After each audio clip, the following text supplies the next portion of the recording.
Bismillahirrahmanirrahim. Students, hopefully you all will be fine. Today our new topic is vapor pressure. Vapour pressure को properly define करने से पहले हम through diagram इसको समझने की कोशिश करते हैं. आप इस डायग्राम पे फोकस करें और देखें कि हम सपोज़ करते हैं कि इस कंटेनर में हमारे पास लिक्विड है और लिक्विड की प्रॉपर्टीज़ है कि लिक्विड के मॉलिक्यूल्स जो हैं they are always in a state of motion and they possess kinetic energy. और वो मॉलिक्यूल्स जिनकी काइनेटिक एनर्जी ज़्यादा होती है वो सरफेस से एस्केप करते हैं और एस्केप करके एयर में मिक्सअप हो जाते हैं. लेकिन अगर हम कंसिडर करें इस केस को, केस नंबर 2 पे आप फोकस करें इस डायग्राम पे, तो आप देख रहे हो कि यहाँ ये कंटेनर जो है वो क्लोज है. तो यहाँ पर भी इस कंटेनर के अंदर लिक्विड जो है वो मौजूद है. तो यहाँ पर भी टेम्परेचर कोई भी पार्टिकुलर टेम्परेचर है और वहाँ पर जो लिक्विड है ये वेपर्स में कन्वर्ट हो रहा है. लेकिन यहाँ पर इसको वेपर्स को एस्केप करने के लिए चांस नहीं मिल रहा. तो ये सारे के सारे वेपर्स जो हैं यहाँ पर ऊपर जो है वो इकट्ठे हो जाते हैं और वो जो है वॉल्स के साथ भी स्ट्राइक करते हैं, प्रेशर एक्सर्ट करते हैं और वो लिक्विड सरफेस के ऊपर भी प्रेशर एक्सर्ट करते हैं, जिसको हम वेपर प्रेशर बोलते हैं. अब हम इसको ज़रा डिफ़ाइन करते हैं, फिर बाकी हम इसको जो है थ्रू डायग्राम समझेंगे इसकी proper definition. The pressure exerted by the vapors of a liquid at equilibrium with the liquid at a particular temperature is called vapor pressure of a liquid. अब यहाँ पर टर्म यूज़ की गई है equilibrium. अब equilibrium क्या है हम इसको समझने की कोशिश करते हैं. और पार्टिकुलर टेम्परेचर मतलब किसी भी ख़ास टेम्परेचर के ऊपर. हम सपोज़ कर लेते हैं इस वक्त जो टेम्परेचर है, पार्टिकुलर टेम्परेचर वो 30 डिग्री है. तो इस केस में आप आएँ, फर्स्ट केस में हम दोबारा से देखते हैं कि शुरू में हमारे पास क्या होता है कि सारे का सारा लिक्विड जो है वो वेपर्स में कन्वर्ट हो रहा होता है, यानी कि रेट ऑफ एवेपोरेशन जो है वो बहुत ज़्यादा होता है.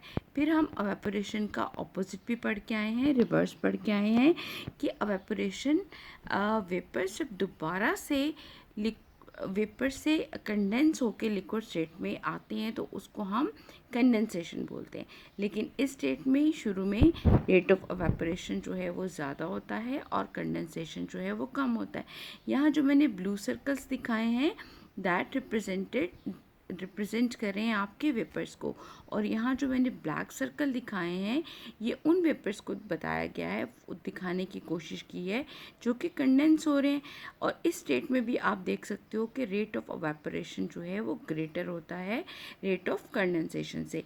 लेकिन जब आप थर्ड डायग्राम में देखते हो तो आप देखते हो कि ब्लू सर्कल्स जो हैं वो इक्वल हो जाते हैं ब्लैक सर्कल के. इट मीन्स कि जितना ज़्यादा लिक्विड जो है वो वेपर में कन्वर्ट हो रहा है उतने ही वेपर्स जो हैं वो कंडेंस होके अगेन लिक्विड में कन्वर्ट हो रहे हैं. यानी इस स्टेज के ऊपर, इस स्टेट को हम कहते हैं इक्विलिब्रियम स्टेट.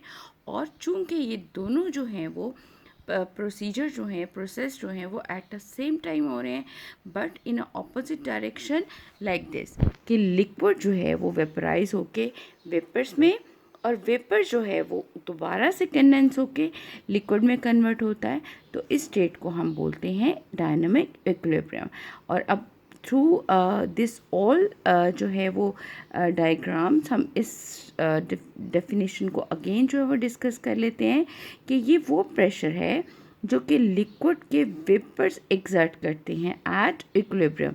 इक्विलिब्रियम जब रेट ऑफ कंडेंसेशन और रेट ऑफ वेपराइजेशन जो है वो इक्वल होता है at a particular temperature is called vapour pressure. अब साथ ही हम उन फैक्टर्स को डिस्कस कर लेते हैं जिनके ऊपर वेपर प्रेशर डिपेंड करता है.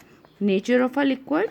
नेचर ऑफ अ लिक्विड में वो तमाम लिक्विड जो पोलर होते हैं उनके अंदर स्ट्रॉन्गर इंटरमॉलिक्यूलर फोर्सेस होती हैं और स्ट्रॉन्गर इंटरमॉलिक्यूलर फोर्सेस की वजह से उनकी एवापोरेशन जल्दी नहीं होती है, इसलिए वो वेपराइज जब नहीं होते, कम लो होते हैं तो वो लो वेपर प्रेशर एक्सर्ट करते हैं as compare to non polar, क्योंकि नॉन पोलर होने की वजह से उनकी इंटरमॉलिक्यूलर फोर्सेस ज़्यादा नहीं होती हैं, वो जल्दी जो है वो एवेपोरेट करते हैं और ज़्यादा वेपर प्रेशर एक्सर्ट करते हैं. एग्जाम्पल है जी इसकी कि water has less vapour pressure than ether at a same temperature. And the next factor is size of molecules. Small size molecules जो होते हैं किसी भी liquid के, वो easily evaporate करते हैं so that they exert more vapor pressure. Example है जी इसकी, हेक्सेन जो है C6H14 वो जल्दी evaporate करेगा and will exert more pressure than decane C10H22. And the third factor is temperature. Temperature, directly related to the vapor pressure, as temperature बढ़ाने से kinetic energy increase करती है और molecules किसी भी liquid के वो काइनेटिक एनर्जी ज़्यादा होने की वजह से अपनी जो है इंटरमोलिकुलर फोर्सेस को ओवरकम करते हैं, जल्दी वेपर्स में कन्वर्ट होते हैं और ज़्यादा वेपर प्रेशर भी एक्सर्ट करते हैं.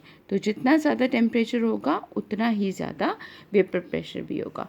होपफुली आपको आज का लेक्चर अच्छे से समझ आ गया होगा. Thank you so much.